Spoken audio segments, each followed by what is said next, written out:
all of the post-flood giants can be traced directly back to the people in Genesis chapter 10, specifically verses 6 through 20. These are the ites that we read about in Scripture that the Israelites had to wipe out, utterly destroy. It's kind of weird. God would say, when you go into that village, you can, kill the men, but you can keep the women and children and animals as spoils of war. But when you go over here, I want you to kill the women, kill the children, kill the animals, kill everything, utterly destroy everything. Now, either God is schizophrenic, prejudiced, and into random acts of genocide, or there's a reason why he did that. Well, it's because those were Nephilim villages in the post-flood world that God was having his people systematically wipe out. And they can be traced right back to these people right here, specifically the children of Ham. And you see, I got the definition, the meaning of their names right beside each one of them.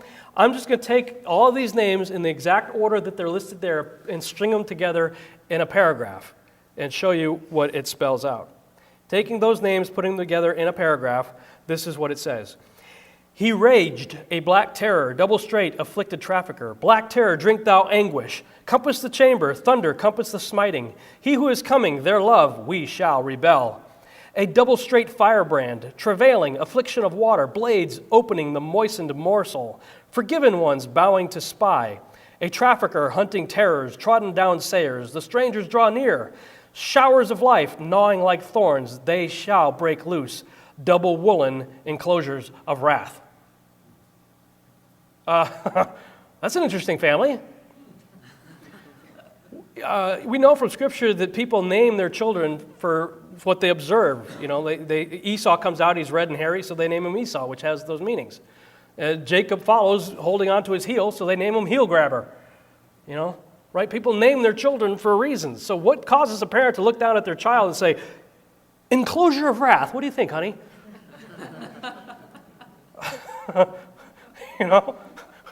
Terror. Right? Clearly, something's going on here. So I think the text itself, again, I could wage the entire argument just using canon by looking into things like this. That's clearly something's going on with these people. And they show up immediately after the flood. We see in Numbers 13:33 where they go into the land and they see the Nephilim there, right? And it says that these are Nephilim that come from other Nephilim. It doesn't say from fallen angels, so it's not a good argument for multiple incursions. And it says these are the Anakim, who are the sons of Anak. Well, Anak was a son of Arba, who was an Amorite, son of Amorius, who was a son of Canaan, son of Ham, who stepped off the ark.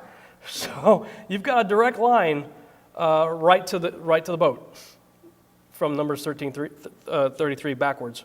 And just to give you an idea, or Numbers 13, where they go in there to the land and they say, we felt like grasshoppers by comparison.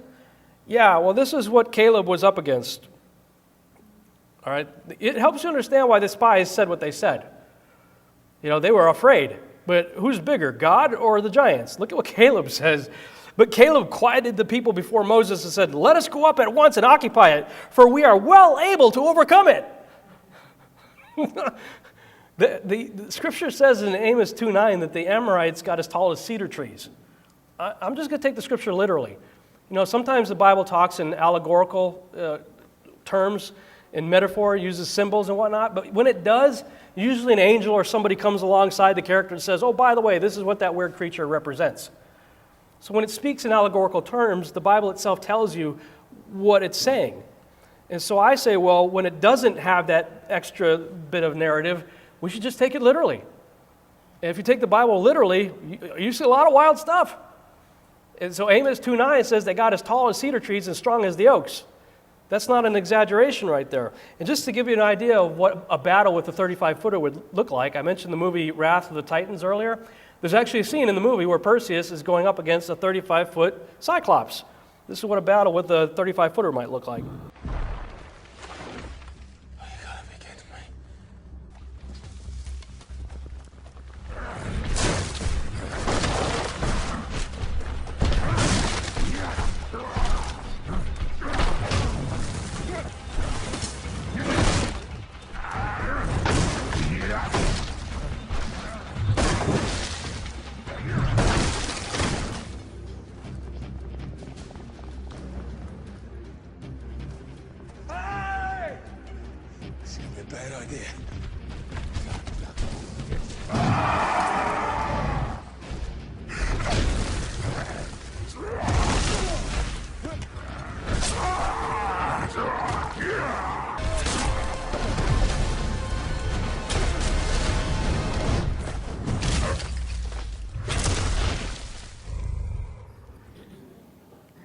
You notice the giant screamed and he held his ears. Actually, Josephus talks about that they were terrible to the hearing. You know, and of course, just by their sheer size, you would imagine them being pretty loud. But there's an indication of what it might look like to have and Caleb was ready to go to it. You know, man, we have the faith of Caleb and Joshua. You know, I love that too, because because they had faith, but everybody else didn't. So because of the unbelief of the other spies, they had to wander around the wilderness for 40 years. So, by the time they finally get into the land, Caleb's pushing like 80 years of age at this point. He says, I want to pick up where we left off. Give me Kiriath Arba. The Anakim were the offspring of Anak, who is the offspring of Arba, the biggest of the biggest, baddest of the baddest. Kiriath Arba was the name of the city Hebron before they changed it to Hebron. So 80 years of age, Caleb's like, give me Kiriath Arba. I want to take the biggest of the biggest out. I had to wander around with these yahoos for 40 years. I want to take some revenge now.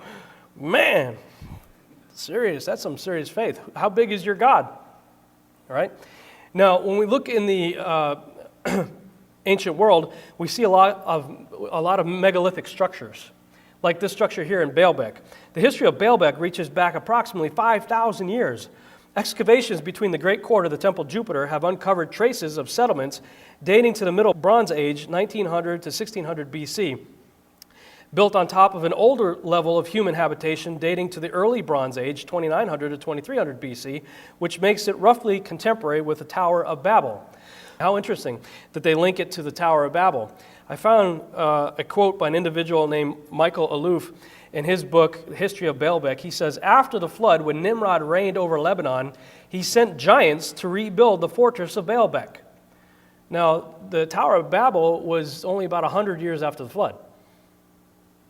And already he's talking about sending giants to go help him. So clearly they showed up immediately after the flood. No reference of angels anywhere. And you see structures like this. This is at Baalbek, the stone. You may have seen pictures like that on the History Channel, Ancient Aliens, or Discovery Channel, things like that. People look at that rock. You see a guy at the end of it, probably a 6 foot tall man. And people say, how in the world was that thing quarried, cut, and moved? I mean, even with our own modern technology, we can't figure out how they did that. And so their solution, ancient aliens did it. You know, Scotty, fire up the tractor beam. Right? That's what they that's their solution. And I say, well, what if we just read the Bible and let the Bible tell us what happened? Right? Amos 2:9, tall as cedar tree, strong as the oaks. If you imagine something like that, now the cedars of Lebanon got to 150 feet tall, so let's just go at the low end, 35 feet tall. It's easy to figure out how rocks like that may have been quarried, cut, and moved, right? Hey, Arnold, stop flexing for the camera. Get over here. Give me a hand. Right? Now, of course, there's been a lot of studies that say steroids can lead to sterility. Taking steroids can make you sterile. But what about the giants? Were the giants sterile?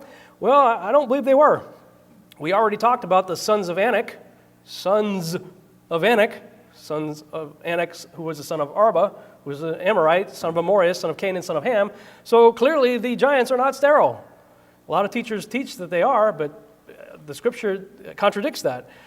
We see that in Numbers 13:33. We also see in 2 Samuel 21:16 through 22, talking about a giant of great stature with 6 fingers and 6 toes, likewise described as being one who is also born of a giant.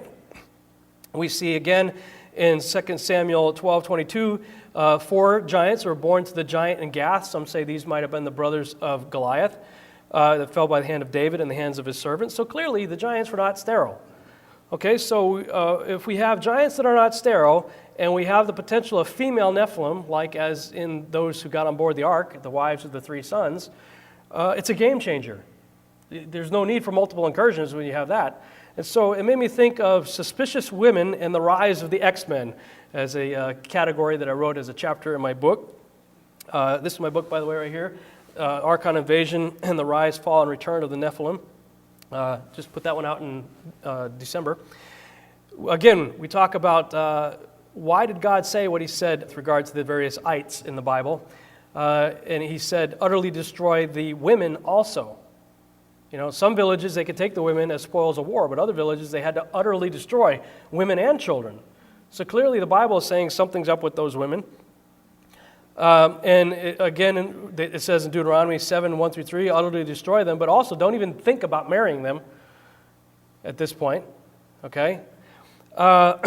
In the Bible, if we think of Nephilim less in terms of giants and more in terms of great women of renown, like the great men of renown that we read about in Genesis 6:4, I believe the great men of renown in Genesis 6:4 is talking about the Zeuses of the world, Hercules and Apollo and things like that.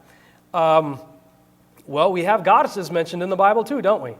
Diana of the Ephesians, who was Artemis. Ashtoreth of the Zidonians, the Queen of Heaven. We have different images of Isis, Ishtar, Inanna, the Queen of Heaven, the Sirens, right? And if we look into the Greek mythology, we see that, remember I said earlier that the Titans were equivalent to the first generation Nephilim? Well, the Titans in Greek mythology were paired up, male and female. They were female Titans just like there were male Titans, right? And they had offspring called the Olympians that were another kind of second generation offspring of Nephilim. And in fact, we have one of them here in our own country, a shrine to the goddess Athena in Nashville, Tennessee, right in the Bible Belt, right? What's that doing there? In the music capital of the world. Kind of helps you understand why the music's so jacked up, huh? Look at where they're getting their inspiration. Look at who they're worshiping. Right here, right in Nashville, Tennessee. And if we look in history, we see depictions like this. This is the Egyptian queen Nefertiti, right? That's not just a pretty wild hat she's wearing. She's covering up a pretty big dome of a head. She's got one heck of a cone head going on there. She's got a real big cone head. Assuming this is an accurate likeness of the queen, the picture to the left shows a profile of Nefertiti, revealing just how incredibly large and elongated her head was. Was she born that way?